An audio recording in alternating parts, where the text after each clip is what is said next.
పసుపు తాడు ఒకటే మహాభాగ్యమై బ్రతుకుతుంది పడతి పతే లోకమై.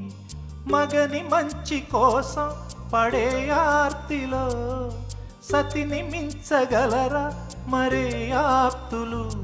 ఏ పూజ చేసినా ఏ నోము నోచినా ఏ స్వార్థము లేని త్యాగం భార్యగా రూపమే పొందగా అపురూపమైనదమ్మ ఆడజన్మ.